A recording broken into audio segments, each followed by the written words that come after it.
All right, guys, this is Michael Strahan right here, but I'm making this recording to show you how Jimmie Johnson is imitating the dab dance that you guys do all the time. He's saying that we look like monkeys doing it, which we probably do.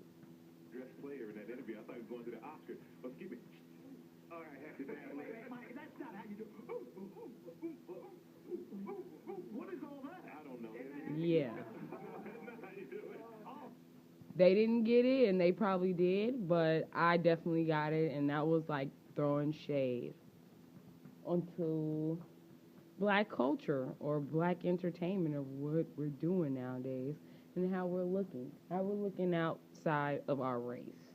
We think it's funny and we think it's fun, but we're looking like monkeys to them.